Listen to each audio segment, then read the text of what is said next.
All right, I think we'll get started now. I was expecting the screen to switch, but I think we're ready to go. So hello, everyone. Thank you for joining us for the 5th Ocean Nexus webinar.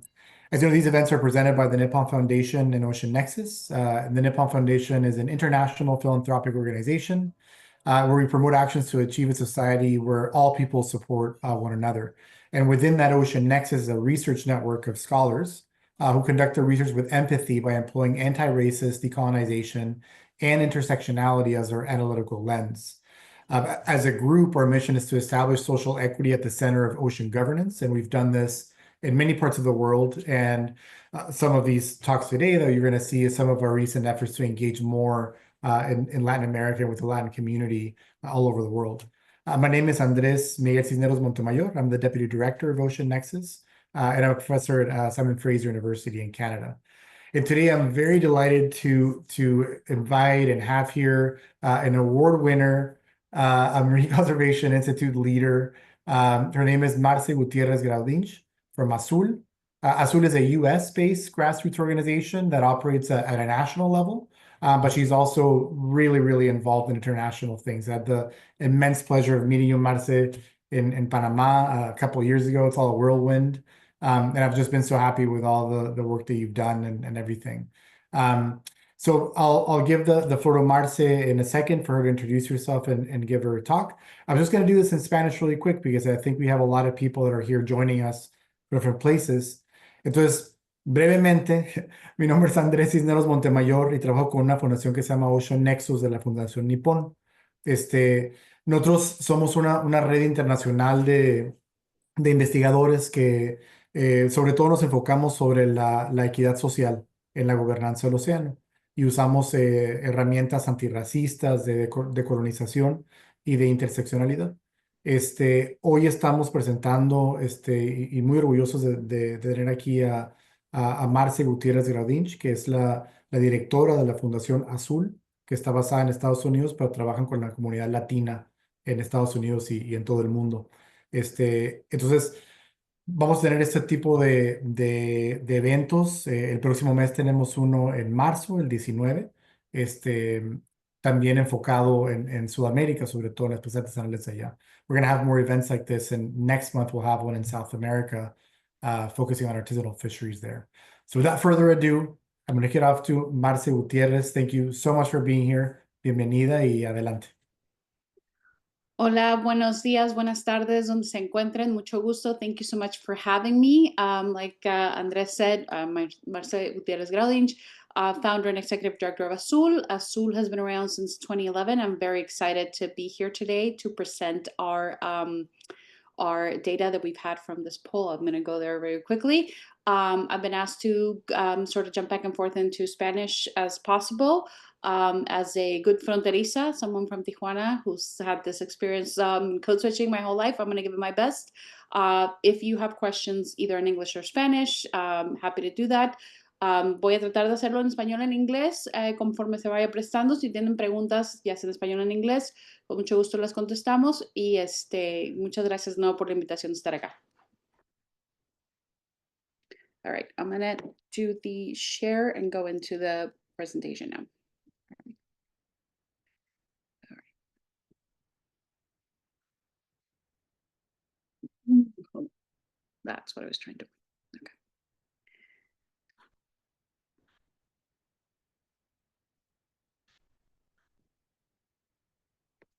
All right, so thank you again for having me here today. This is a presentation that we originally put together for Rhode Island coming off of our poll. The idea behind this is we've been doing this work with Spanish-speaking communities in the U.S. for about 14 years now. I'm going to tell you more about the poll going forward. But the idea here is to make sure that this polling is actually useful and used. So polling is great. It's a snapshot in time, but it doesn't do any good if it's sitting in a drawer somewhere or just kind of filed away in the back of the bookcase, right? So we want to make sure that this is useful. If any of this is useful to folks on the call, on the webinar, if you want to use it, please give us a call. send us, I'm sure I'll have the contact information at the end. Happy to share all of this. Entonces, la idea sería que queremos que esta encuesta les sea útil, que la puedan utilizar, que no se quede solamente, digamos, en un cajón o en un librero. Entonces, si a la gente le interesa usar esto, por favor, contáctenos. Seguramente tenemos aquí la información y con gusto se las compartimos. So, who is Azul? Azul started in 2011. To be honest, it started as a process of, I actually come from the fishing industry. So I used to work in aquaculture, based out here in San Diego, with working throughout Latin America. And I wanted to find a way to do some of this conservation work. At the time, there was all these studies talking about the empty ocean and plastic. And I really wanted to do some of this work, and I went into it. I had never worked in the nonprofit field. I had no idea of anything about equity and intersectionality and all these, very needed and important terms. I grew up in Mexico amongst peers, so I didn't even know what it was to be othered, right? So very important also to speak to that. Right, so came into the nonprofit field and the ocean field. It was a wake-up call, to put it mildly. That's where Azul came about. I really wanted to have a place to do this work, focus in community with community full time. I had been working somewhere else with through a public process here in California, in what was the time a public participation process that was meant to encompass all of Southern California, which, by the way, includes one of the largest Spanish-speaking cities in the world, which is Los Angeles, and had, out of like dozens of people in this working group, I was like the only fluent Spanish speaker. And that was a big wake-up call, because I didn't go around thinking about these, right? Just like, I'm going to do the ocean conservation stuff. I didn't know what the problem was. There was no materials in Spanish. Nobody's talking to people. There was no outreach, etc.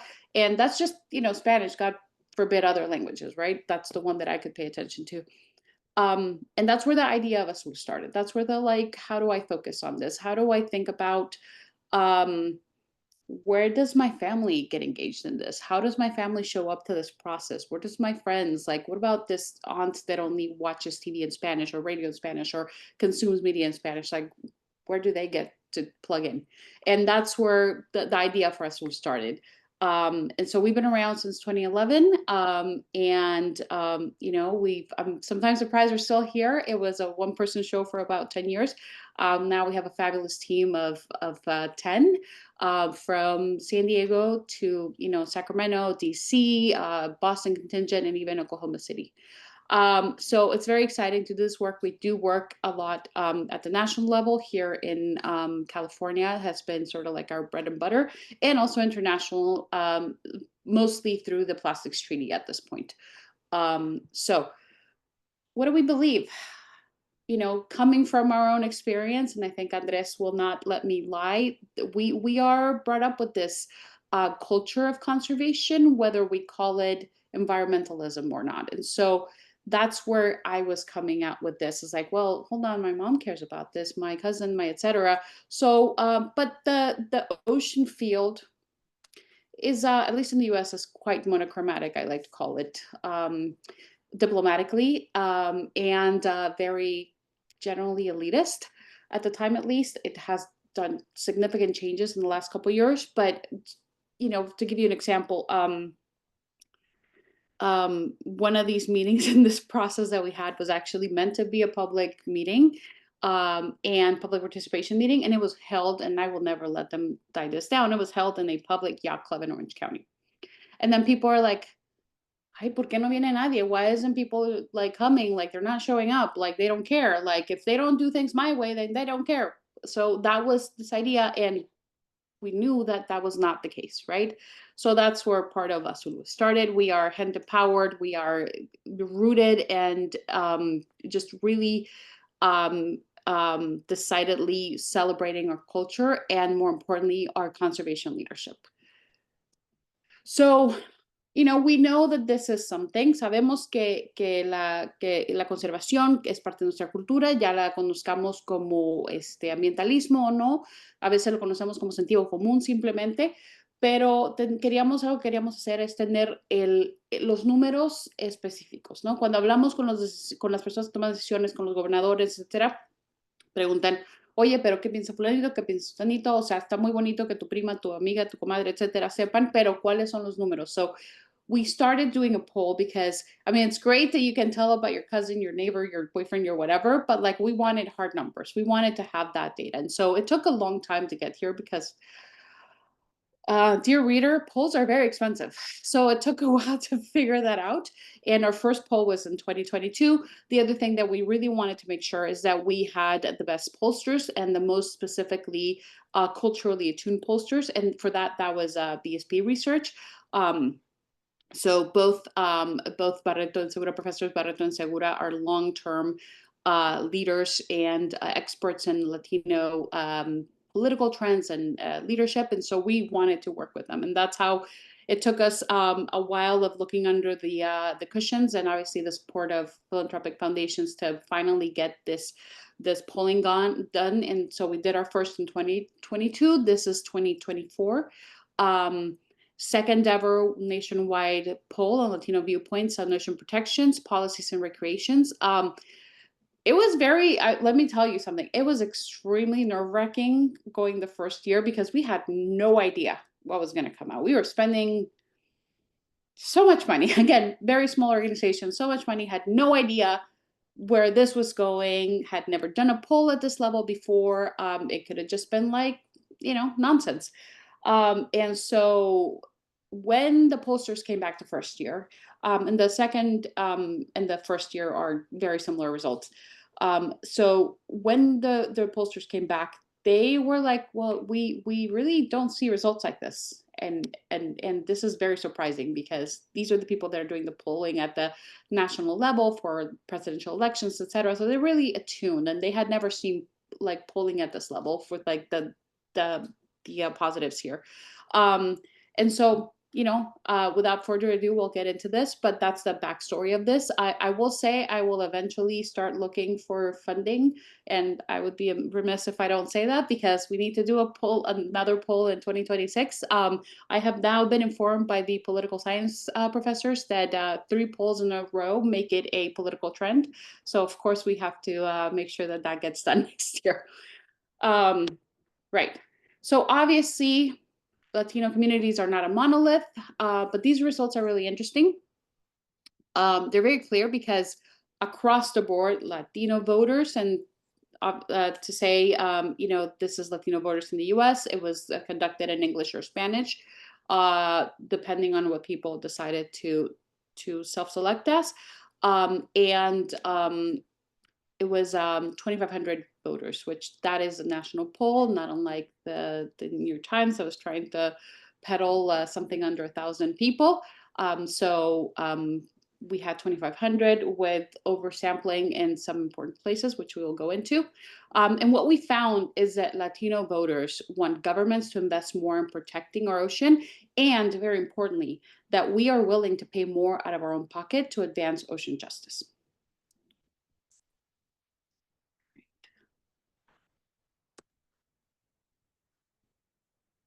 So 2,500 Latino registered voters for this 2024 poll. We did oversampling per region. So the New England area, Chicagoland, Georgia, North Carolina, South Carolina, some of those interesting places. I will say Georgia, North Carolina, South Carolina, Pennsylvania, Texas, and Pacific Northwest are all new additions to the polling from 2022. So we did not have those in 2022. So we were very nervous because we didn't know how they were going to come out, how it was going to skew the results.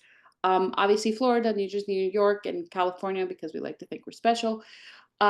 Field dates were in May last year. And again, mixed mode, English, Spanish, and online or live telephone interview. So we can start with the ocean and coastal issues. All right. So you see the results here compared from 2022 to 2024. Like I said, we were all extremely worried about what this could be because we were looking at brand new oversampling. How was that going to play out in states that are maybe not necessarily considered blue states or very progressive? And the fact is that the difference in the results across was basically within the margin of error throughout. So even when we added a slew of what is traditionally considered red states, the results held, right? So support for protecting the ocean remains strong. 2024, we had 88% of Latinos telling us that they were concerned about conserving the ocean. Increasing access to the ocean is a priority. We believe that the ocean should be open to everyone. And here I will say that living in California, where we have the fabulous Coastal Commission and the Coastal Act, more importantly, to make sure that all of the beaches in California are meant to be open for the public.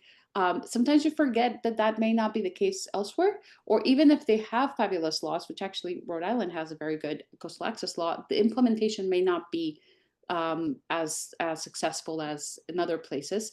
And so one of the things that we found is that people want to have more access to the beach, to the ocean, that is a place that folks want to spend time in terms of like a conduit to nature, especially as we talk about park poor communities, etc. It is a place that seems as a place that they would like to engage. We did see concerns around expenses and more importantly, and this is where we talk about the intersectionality, not feeling welcomed or experiencing hostility when visiting a beach area. And that's something that this is where you really have to get into details of the policy and the access laws, because it may look one way on paper, but it may not be that same case once you actually have to live through that. And when you have political apparatuses or people that don't have those experiences, they don't pay attention to that. They may not know what it is to try to access the beach in that way, what it is to try to enjoy yourself as a person of color in a certain beach, in a certain community. So it's important that we have political policy that is actually informed by and serving the whole community by all the lived experiences and for everybody, and not just like the folks that are in the capitals, right?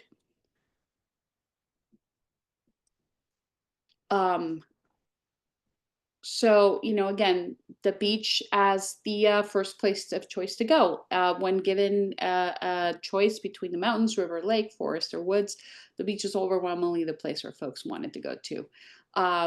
And here, this is very important and something that was very exciting to us. The ocean is important to maintaining my family's traditions and culture. So importantly, as we talk about what does the ocean conservation movement looks like, who is an ocean conservationist, who is considered a leader in this, the fact is that we have a deeply ingrained cultural value of conservation for the ocean that may not be reflected in the leadership infrastructure, that may not be reflected in the leadership in the corresponding way, right? So again, 77% of our respondents were talking about the ocean as an integral part to maintain traditions and culture.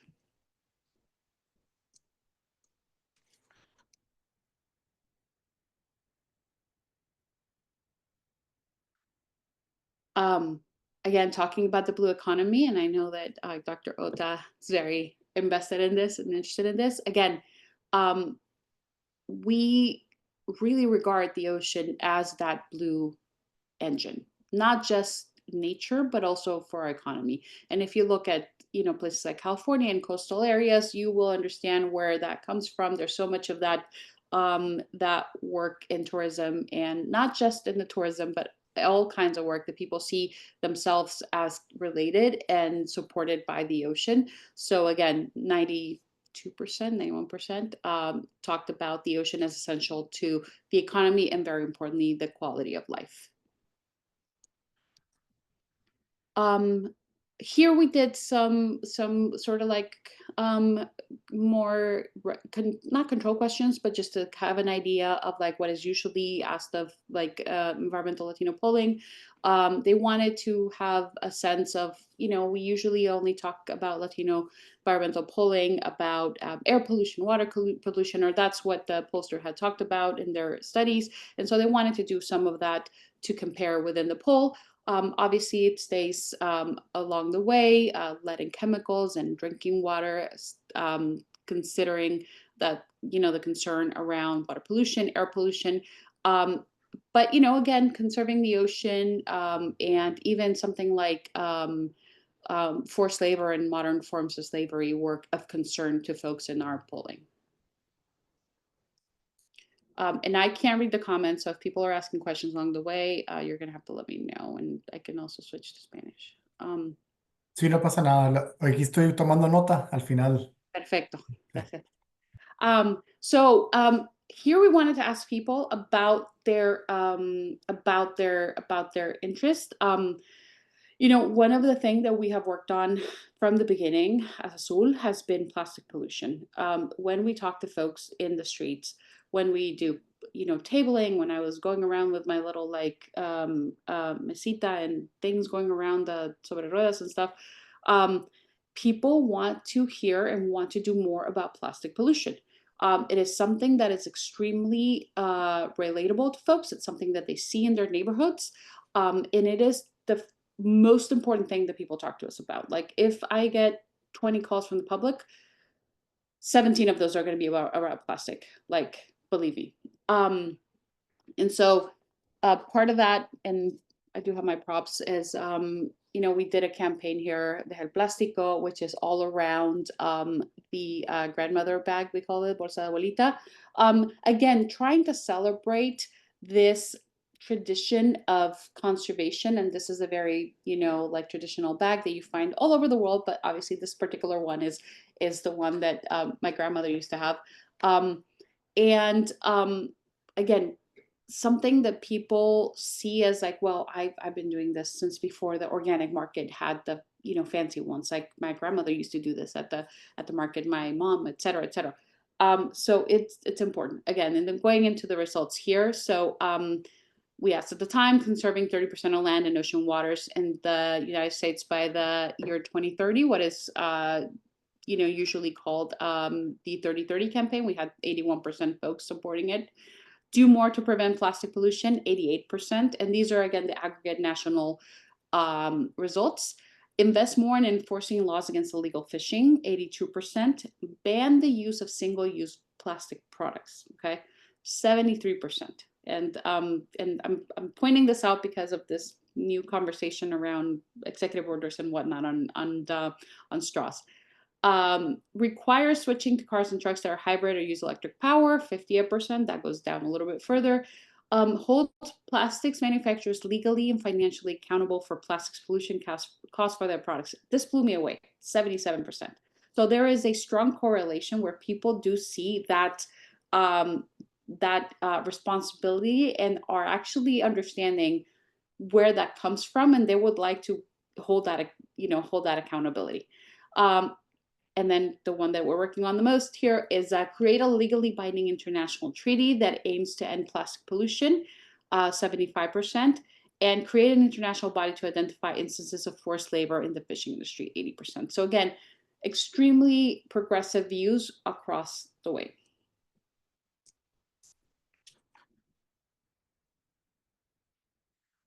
This is something that, if I ever go back to school, I know what I'm studying. Across the board in our two polls, the health risk perceptions are higher amongst foreign-born Latinos. This holds across the board. What is it about people that identify as foreign-born that has a stronger feeling around the health risk? And actually, that goes back to the attitudes on conservation are also slightly higher. And that is a pattern that holds across the board for all of our polling for the 2 years. So, 89% versus 80%, 92%. So Some of these are, double triple the margin of error. So this is very significant. And we saw it again in 2022, and we saw it here. Something that is, top of mind for folks is offshore drilling. Again, I think that drilling and plastic pollutions are things that people are very sensitive about, because it's things that we have seen, or we see in the news, or we have been affected by. And so, we see this concern. So strong concern around offshore oil and natural gas drilling, especially the understanding of a risk to our health and well-being of the community. And so there's still a lot of opportunities for raising awareness. So if there's any funders here, please let us know. We're sure we can all work together to work on this. What we're hearing is that people don't have enough information to formulate an opinion. And so, the folks offshore drilling for oil and natural gas poses a health and safety threat for our community's health and well-being. Total 54.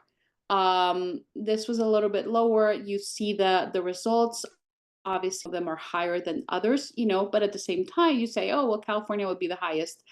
Not really. California is 54, and then you're looking at Georgia, you're looking at Pennsylvania that are higher. So one of the things that we learned here that was extremely important is to make sure that we kind of don't have hangups or predisposed ideas, because some of these numbers are very different for where we thought they were going to be. And so just there's opportunities for all of this work, not just in the usual places, not just with the usual suspects.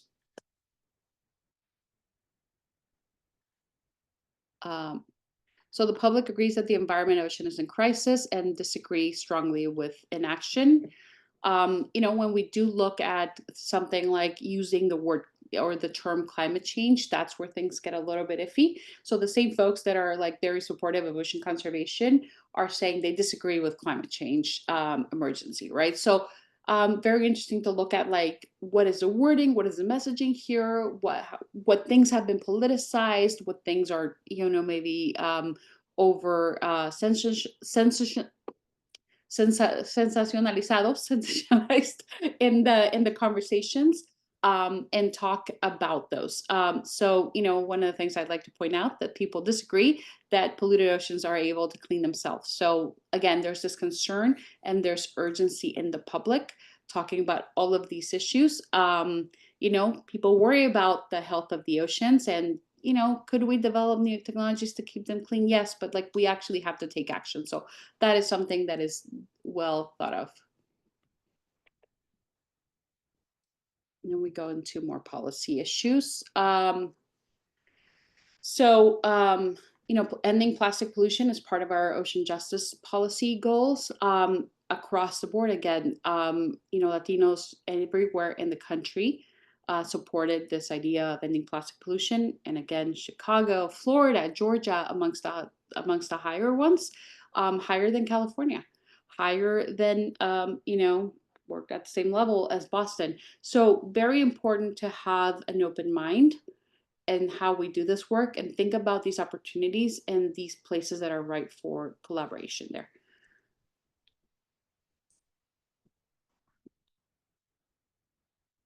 Then we go into the switching into renewable energies and the 30-30 again, strong support for that. Very strong support for actions to ban offshore drilling for oil, natural gas, and replacing them with renewable fuels like solar and wind. So we did get that particular win right before the change of administration with the application of taking off 625 million acres of coastal waters off of future oil and drilling. We'll see how that goes, how that fares in the next administration. That was not an executive order, so we're hoping that that stands. And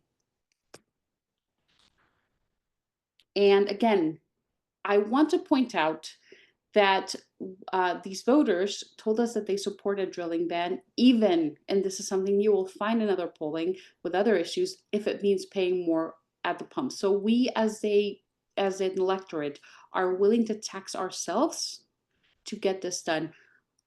This similar result holds for 2022, which was actually done in May 2022 at the height of the crazy gas prices, where gas prices were like over $5 across the country.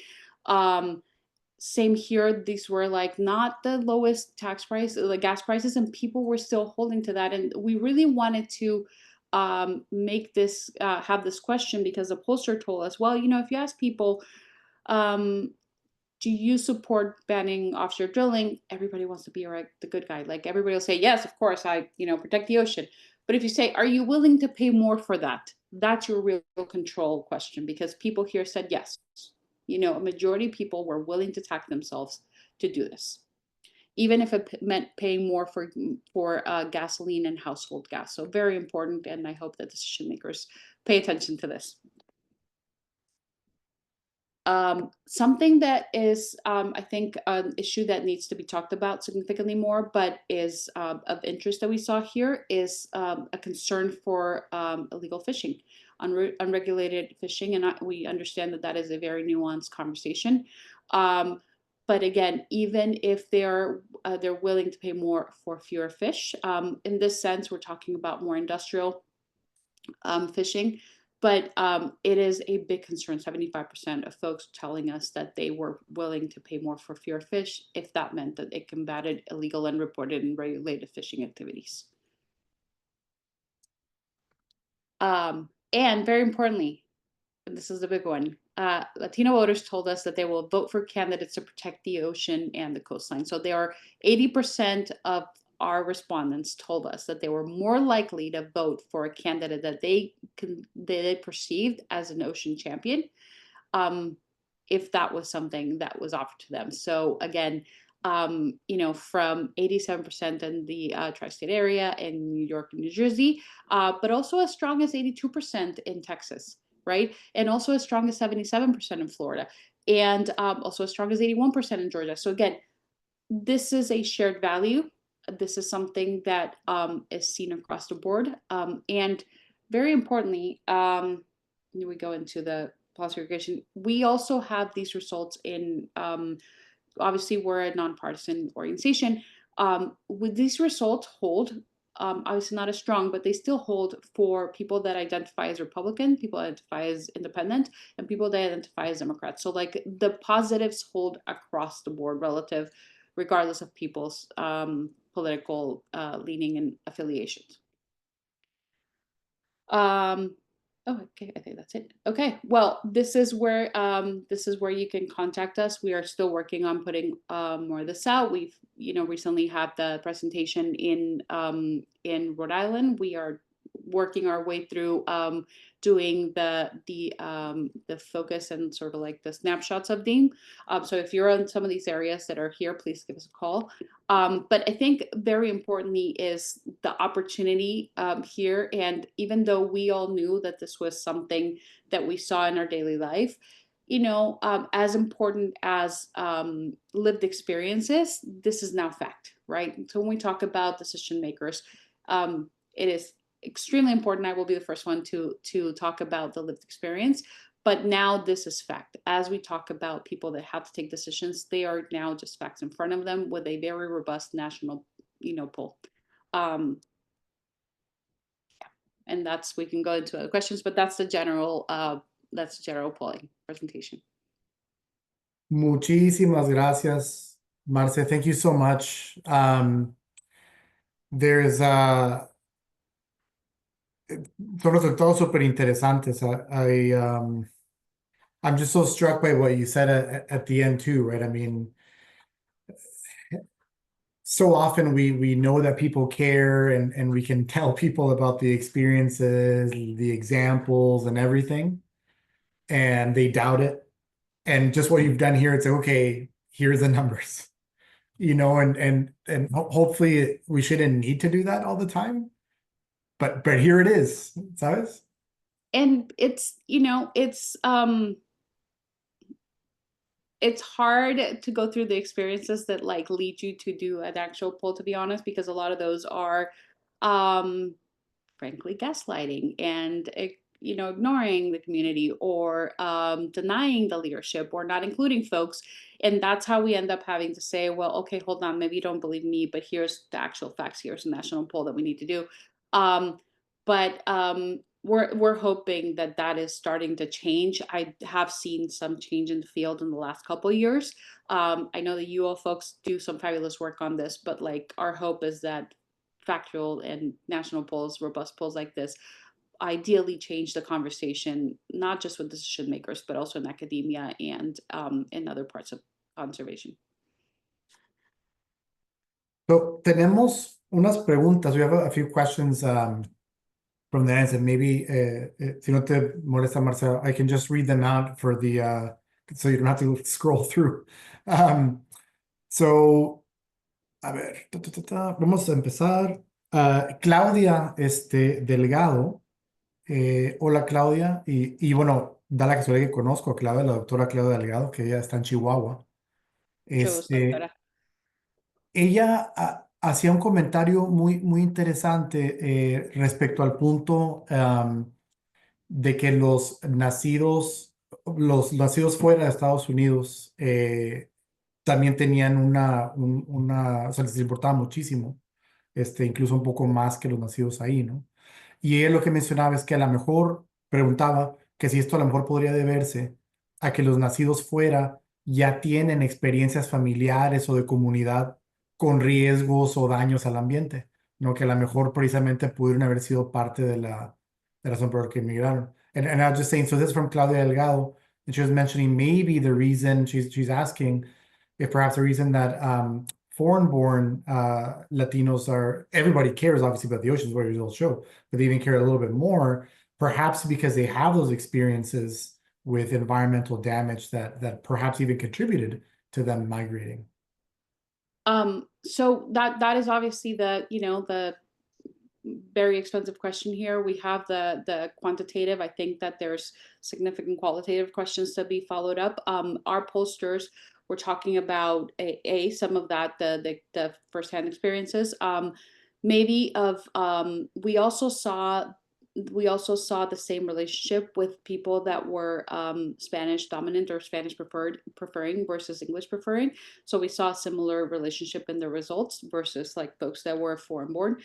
So there's also conversations around, acculturation, about maybe like a change in values if folks are living in the US for longer or closer relationships to different places where they're living. But that's a lot of questions that we'd love to answer that we don't have that at this point, because this was just, again, like a quantitative. But yes, I think that if you talk to folks, as we talk to people, folks are not surprised. Folks are not surprised, especially in these last 10, 15 years that you see significant change in like climate refugees, right?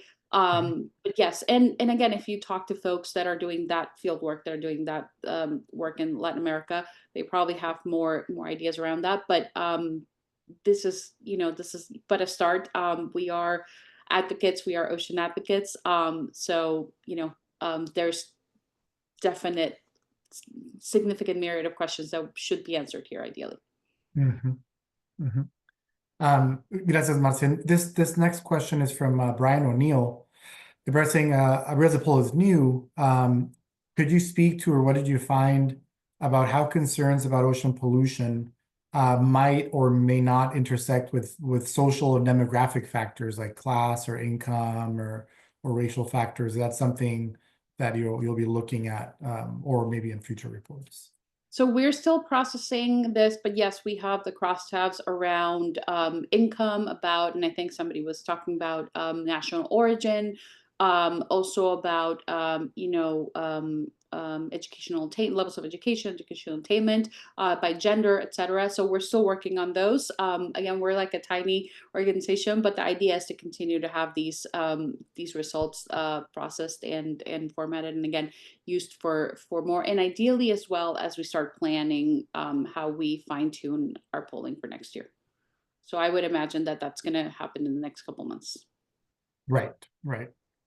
La pregunta aquí de Eliana Ritz. Thank you so much for such a great presentation. Can you say more about the ocean as an integral part of maintaining traditional traditions and culture? Right, so was there any examples of this, or do you have a sense of what those cultural values look like, given that huge diversity of practices? I'm just curious to know about the role of food and differences, etc. We don't really have that. Again, we went for the quantitative, but that is, we can pair that with our work on the ground and how we ended up needing to ask these questions, right? And for example, I do know that part of it is popular culture that kind of comes to mind by our work that we talk about. When I talk to folks, and that can lead a little bit more into some of our other work. When I talk to folks and tell them in Spanish what it is that I do, half of the time they will sing to me, like actual strangers start singing to me. And you know what song it is, right? It's, En el mar la vida es más sabrosa. So like people are like, Eso iba oh, a ¿qué decir. haces? And like people literally start singing to me. So it's a very ingrained idea, and it's something that we are very interested in because especially in the ocean conservation field, this advocacy, we talk about the ocean culture, and it's always, a no disrespect, love the Beach Boys, but it's always about a very specific Beach Boy surf culture, endless summer type of thing. And what we want to talk about is the fact that it's also, and you can probably link to the record later. It's also Celia Cruz, and it's also Benny Moré, et cetera, et cetera. So there's a whole culture here of ocean culture that is intensely imbued in our countries, from rancheras to tropical to salsa, etc. And that's just music, right? This, you can go in 20 different directions. But I would love, this is this is for us very much a start of a conversation. This is where I love talking to folks like yourselves and academics to see where those opportunities are. For us, we were looking at advocacy and policy priorities, but I think that there's a myriad of ideas and possibilities to go forward on this. Absolutely. También me estaba acordando porque yo también soy de la costa y que en Semana Santa o en Carnaval, la tradición de que toda la familia desciende sobre la playa, ¿no? Like entire families will descend on the beach during Carnival or Holy Week, and it's just a tradition that we have, right? Yeah. I have a question here. I have a couple, and I'm sorry, I know there's a few questions above. I'm just seeing this one right here. Yeah. So don't worry, if you ask a question, I'll get to it. I'm noting them down, don't worry. This one is from Richard Cadell, and gracias, Richard. He put it in Spanish and English. How does the level of support for environmental issues seen in this Latino community compare to that of other communities?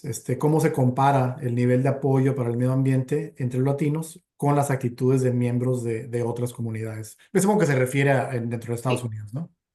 It's similar. So one thing that happened when we put out our polling in 2022 is that there had not been a similar poll even for sort of like the general population in the US. The last time that such a poll had been done was 1999, which was the Ocean Project. And there hadn't been such a national polling type of thing. So I think maybe there was some surveys in around 2008, but there wasn't an actual poll like this. And I know that there have been polls in the last couple of years around the same time. And so they are within, comparable, similar. If you compare the ocean polling from 99 to even that poll at the time talks about Hispanics, their words not mine, as an opportunity because they were, about 10% higher than others. So right now with the new polling, it's within the same neighborhood. Wow, okay. Gracias, Marce. Elaine, I had not forgotten you. I saw you ask some questions. Just the thing was going so fast, I thought I'd go there. This question is from Elaine Faustman, who's in Seattle. I know. Hi, Elaine. Very interesting presentation, and it was interesting to see support for ocean health by individuals identifying with both political parties, as you mentioned, Marcelo, in the poll. I have two questions. Do you have information about how far from oceans the participants might live, right? So the participants, how far from the ocean they might live. Personal experiences in seeing litter at the beach or having seen oil drilling rigs. That's question one. So how close are the participants to the ocean? And the second one, do you have any trends related to higher economic status or willingness to pay? And this one, I think you already answered, right? That you do have that data, but you haven't looked through it yet, I guess. We haven't finished processing. So I think the only way to maybe compare some of that would be for the inland states relative to the more coastal states. Again, we're still, these are questions that I'm writing down now to see if they get incorporated into We can share them, don't worry, we'll share them. You know, coming from the advocacy standpoint, we're looking more at the opportunities, the policy opportunities in front of us. But definitely, like, as in this part of the conversation to be here, like, how do we get this to be better for next year as we prepare and fundraise and get all that done? And then in terms of the trends, you know, no, the socioeconomic was not particularly not very stark different, and we're still starkly different. We're still looking at that. The big differences that we saw were around age and education levels. And obviously, like, the marked difference between people that identify themselves as Republican versus Democrat, independent, but still holding, you know, positive views across the board. Yeah. Well, you know, in Ocean Nexus, we have a lot of social scientists who I think are like so eager to help you analyze the data. So if you need any help, feel free to let us know. In my next life, maybe I can be a social scientist. I actually had another comment from Claudia that was sort of adding, I think in response, I think to Eliana's question on the sort of those cultural and traditional ties, and she was saying that also el acceso libre y gratuito a las playas públicas es bien fundamental para las poblaciones que están más vulnerables socioeconómicamente. Right? So this free access to beaches is really important for communities that may be lower income. Which I think is probably true for a lot of communities, not just Latinos, but in the U.S. certainly that's one of the communities, no? Yes, and that's one of our, you know, big projects at Azul, looking at ocean access and coastal access, not just as that last 5 yards or last 10 yards, or et cetera, but also looking at, like, how do people, you know, get to the beach? Is it actually feasible? Is it economically feasible? Is it time efficient, et cetera? Because, for example, at one point here in California, somebody was gonna, you know, raise the price of parking to $20 a day. It's like, espérate,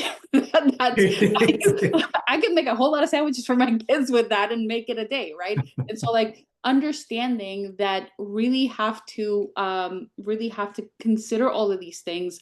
And it is a place that people see as a connection with nature, but we have so many barriers that are not just that last, you know, from the stand on. We have to talk about the transportation problems. We have to talk about, you know, assuming that you even have, and this is what we have had here for generations here in California, localism, right? Like, do people feel comfortable once they're at the beach? Are they being harassed? Are they being, you know, told to leave? And they have, right? So, and, you know, my other job is I'm on part of the Coastal Conservancy, which is the agency here in California that works to protect the coast and coastal access. And so this is something that we are still working on. And so even though we have fabulous laws here in California, we're still working on how does that actually get enacted. And so, again, I think Professor Rota could talk to you about the fact that, for example, Rhode Island has a fabulous access law, but it's not perceived as such because it doesn't quite get enacted the same way. So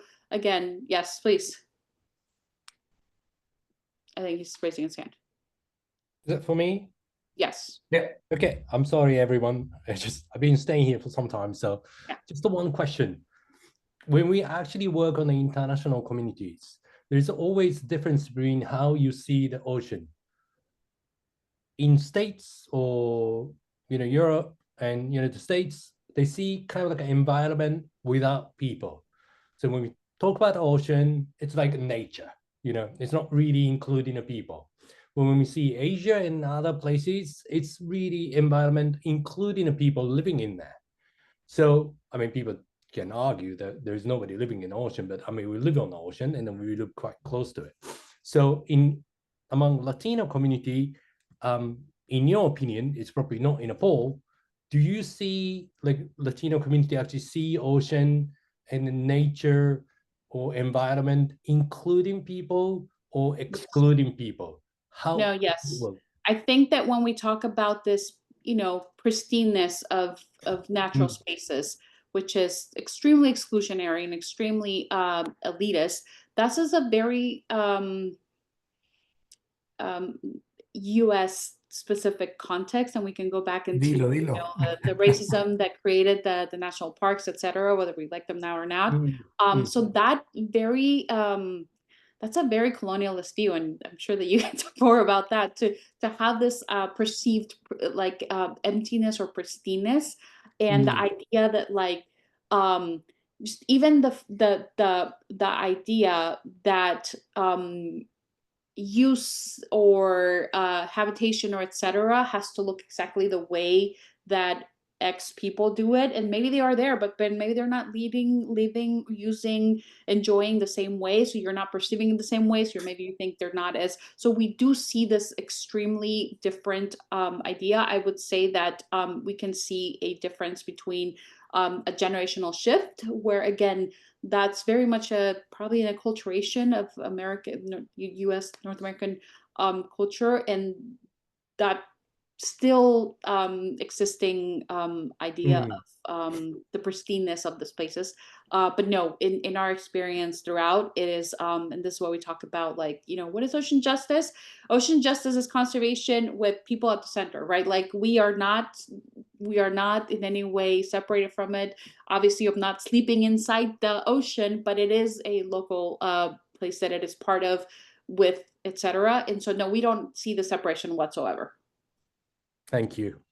This maybe relates a little bit to a question here from Cinda Scott. And no, I don't know if you know Cinda, Marce. She was also in Panama. You might have met her. But anyhow, she's saying, do you feel that people's identity is rooted in the ocean? Right? And dice, en Panamá hemos encontrado en Bocas del Toro que la identidad de la gente está enraizada, ahora sí que sí, enraizada, con la presencia de los mangles. ¿No? Y ver esa parte, o sea, are people's identities as part of the ocean? Yes, we do see that, and again, not coming from our poll per se, but in our 14 years of work, like 18 for me, it is something that is a sense of place, right? So like I can tell you someone that grew up 2 blocks from the ocean, and 2 blocks from the border, what is called La Esquina Latinoamérica. It is a very rooting sense of place. I can tell you that my first memories ever have to do with the ocean, with the smell of the ocean, with the sound of the crashing waves. Like to me, home smells like the ocean. And I share this with a lot of folks that talk to us about, for example, and this is something that I've heard several times, especially in LA, among the immigrant communities, that told us, I really like going to the ocean because it's the same ocean that, Pacific Ocean is the same one that I had back home growing up in Guerrero, in Michoacan, and etc. So like there's a sense of the ocean as a connective tissue as well for folks that are immigrant communities.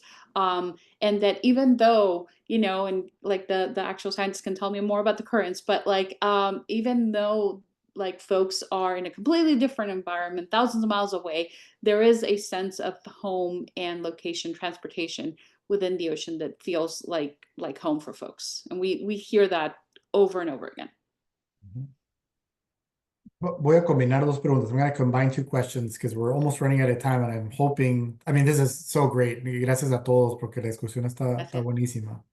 And this question is from Ana Spalding. Dice, hola Marce, ¿cómo estás? Qué bueno verte. She's wondering if you have any additional thoughts on how this knowledge can help us understand how to improve representation in global ocean policy conversations.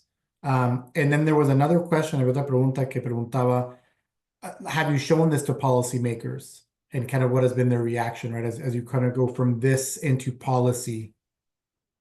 Yes. So, the first things that we do is show it to policymakers, whether that is in Congress, whether that is in our local jurisdictions. The other thing that we have done, and it's very exciting to do, is that with not all of the folks, but with some of the folks that we have, some of the results with the crosstabs, we are able to, discern by origin. So like we can talk then to, for example, El Instituto de Mexicanos en el Exterior, and talk about like, well, by the way, did you know that in our polling, people of Mexican origin talk about this in conservation? So we have been doing some of that. In the future, we would love to have significantly more detail in our results, because some of the results are not, based on the number, we were not able to discern more details relative to like, okay, more detail for parts of South America. We were able to get more detail Central America because the numbers are there helping us, but it's basically like a resources thing. But for Mexico, República Dominicana, Honduras, etc., we do have more of those results, and we have been using them with folks that are actually talking to their consulates and doing some of that work. And so that's where we are growing significantly, because we get a lot of questions of like, hey, what do I do with this? How do I do this? How do I talk to my representatives? So yes, we're always looking, for those actionable opportunities, and how do we get this from the pages to halls of power or halls of comunidades or, families, etc. Thank you so much, Marce. We're almost out of time. Marce, I want to give you the last word. Before that, I just wanted to say thank you so much for coming in case we ran out of time. Gracias. Muchísimas Thank you for the gracias. opportunity. And we're going to have more of these. Like I said, next month we'll be hearing actually about South America, I said in Colombia and some other places, and really sharing those other experiences, right? Because as I said, Latin America is so diverse. But this is such a cool way to kind of get that snapshot of people from all over the place in this one. Última palabra, Marce, adelante. Muchas gracias por la oportunidad. I will leave you, I'm sure we can put the link here, en elmar.org. That is our cultural work, our celebration of Latinx, Latino connections for the ocean. It is a record that we produced back in 2021 with, started from that idea of En el mar la vida es más sabrosa, and our interpretation of, again, that ocean culture from a Latin American standpoint. Fabulous singers, so please enjoy it. It's on the website, and also there's also the anthology of essays that go with it. So again, you can explore more of that. But like the idea is to keep creating more of those opportunities and celebrations. And you have like from ballads to like bailar de todo. And again, we tried very hard. There's some more countries that we need to do, so I'm still looking for more ideas to go forward with that. But yes, always celebrating our cultures. Muchas gracias, Marce. Gracias. Thank you so much, everyone. Thank you for joining us. As you know, this will be made available, and we will for sure share all the links on there when we put this up on YouTube for you guys to be able to see it. Thank you so much. Gracias. Que tengan un bonito día. Thank you, Mouse. Thank you. Good job.